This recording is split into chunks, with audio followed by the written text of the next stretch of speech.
Hi friends, welcome back to my channel. So today I want to talk about my worst and most disappointing reads of 2021. So I have 5 of each. As much as I think we are all adults and understand that reading is subjective, I would just like to say if any of these are your favorite books of all time, I'm so happy for you. They just didn't work for me. So let's get into the worst books that I read this year. First, I want to talk about Resist Me. This is a very short novella, but I put this on my list as a 1 star because of the kind of problematic things that it discusses. So it's about a woman who gets involved in a motorcycle club, and she gets saved by a DEA agent who is undercover, and it is someone that she has a previous history with, but it's also her brother's best friend.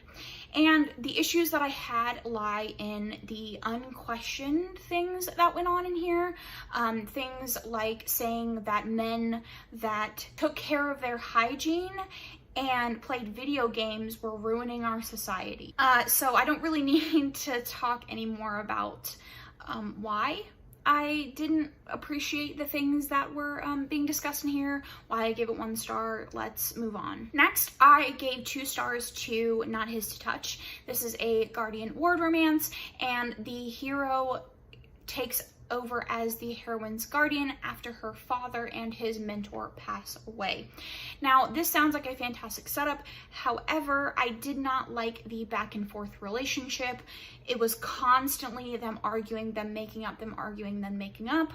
I appreciated that the hero was very open about his dark past and why he didn't feel like he was good enough for her, but ultimately the entire story was the same scenes over and over and over again, and it just became repetitive and boring. But I think the thing that set me over the edge with this into giving it a 2 star was the conflict. I'm gonna go into spoilers right here, so you can skip if you are interested in this story, if you feel like giving it a shot. In the end of this book, the heroine is almost assaulted. She is assaulted, almost R-worded by someone that she knows, and the hero saves her, and their subsequent events involve them fucking and then him getting mad and jealous at her rather than consoling her and them dealing with the traumatic things that she just went through. He makes it all about himself, and to me that's just disgusting. Then we have Pucked, and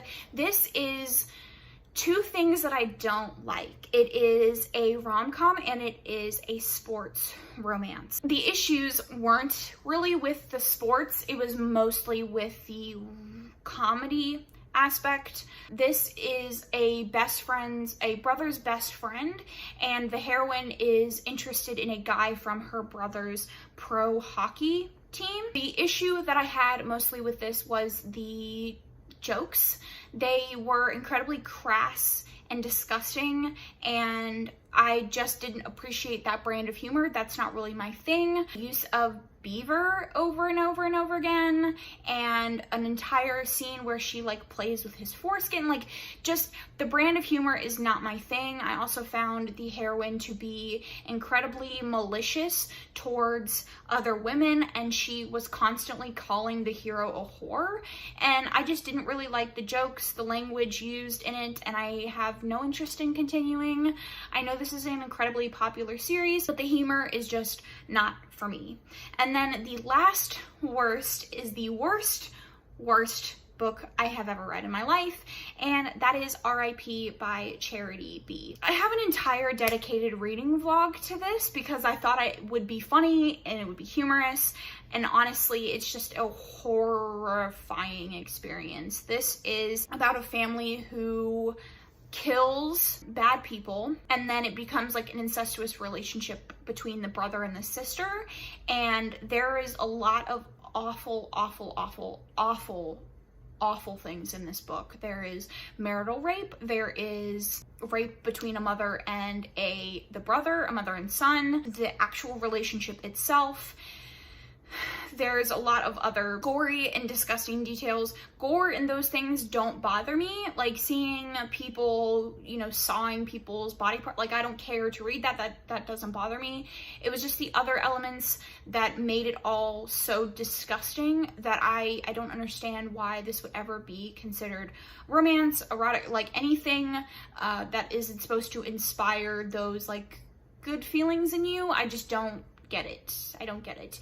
Now, if this had been solely a horror book and you had taken out like the relationships, I think I would have enjoyed it a lot more.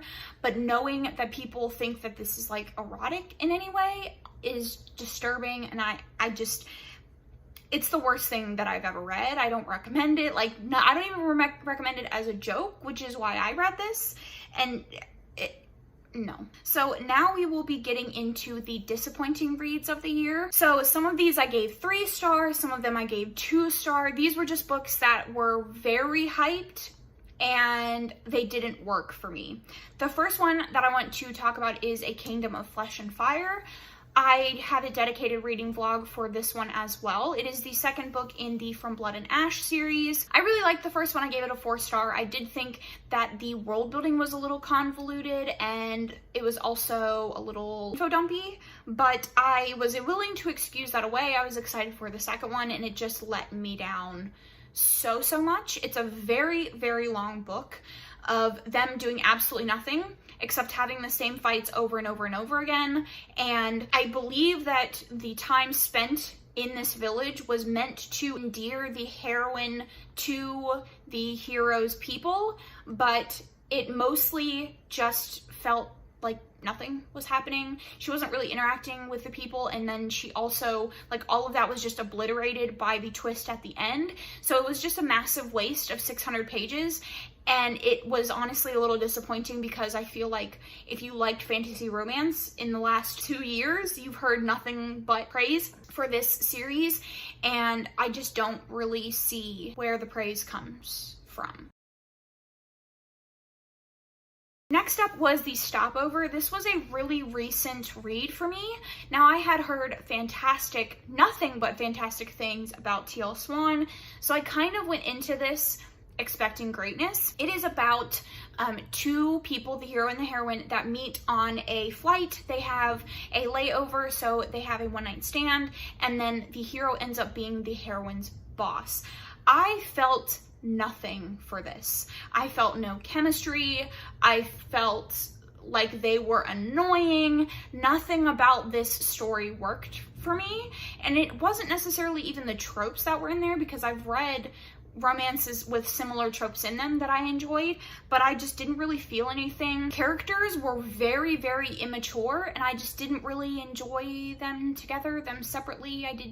It just wasn't for me. Next is Transcendence. This is honestly, like, it feels like a fever dream to me. It's from the hero's point of view, and he is a caveman essentially, and he cannot communicate at all. He has been alone for some years. I think his entire village was slaughtered, and so he's been on his own. And then one day he finds the heroine in a hole, like a trap, and he nurses her back to health. And if I have to put a baby in her one more time, I'm gonna lose my shit.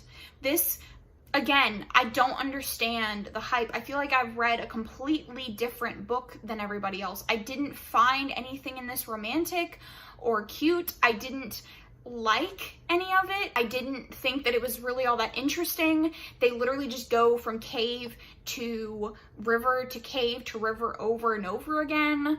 The progression of their relationship was nothing. It was nothing, and then all of a sudden they were having babies together, and we don't even need to discuss the ending. I don't get it. I feel like I read a different book. So next up is Twisted Love. This, again, is another very hyped romance right now. A lot of people say it's light dark romance, but I would say it's just more like new adult. And this is brother's best friend. In the beginning of the book, the heroine's brother goes off to overseas for a job or for school or something, and he has his best friend move into his house, which is next door to his sister, to take care of her. And their relationship starts from there pretty early on. And I liked it until the plot kicked in. And I've said this in other videos, but I just think that I'm just gonna have to accept that this author is not for me. I read the second book in the series and I had very similar issues where the plotting is very weird. It feels like she maps out all of these ideas in her head of things that she wants to happen to her characters, and then she doesn't try to figure out a very cohesive way to put them together, and it just makes for very confusing stories that they're not for me. I don't like the way they're plotted. I like the romance. I think she writes fantastic chemistry and her couples are great. I just don't like everything else surrounding it, and the everything else is so much that you can't just ignore it. And then my last disappointing read for you is Archer's Voice. I'm sure I am making a lot of people angry with this video, but it's fine. Archer's Voice is about a guy who is mute from a car accident that happened when he was younger, and the heroine moves to this town after some things happen, grief and things like that, and so she's traveling across the US and she stays in this town for a couple months. She rents a house, and she quickly meets Archer, who is her neighbor. And he has like a lot of mystery and things surrounding him in this town. People don't really understand him. He hasn't talked for the majority of his life, and he's kind of a recluse. They quickly spark up a friendship, and there was a lot of things that I didn't like about this book. I personally felt like the heroine infantilized the hero in a lot of ways, and also it was just fucking boring. I don't really feel like anything happened, and I think that's the issue that I had for a majority of these on this list. I didn't like her reaction to him. I didn't like the chemistry. Just a lot of it felt like incompatibility and boring nonsense. So those are my worst and most disappointing books of 2021. Make sure you comment down below your thoughts on anything that I talked about. If you want to rip me a new one, feel free, or if you want to talk about all of your bad books of the year, I would also love to know that. Other than that, thanks so much for watching, and I will catch you guys in my next one. Sitting in silence, we still feel the vibe, and you could not say a word, and I know what you just decided. We'd be right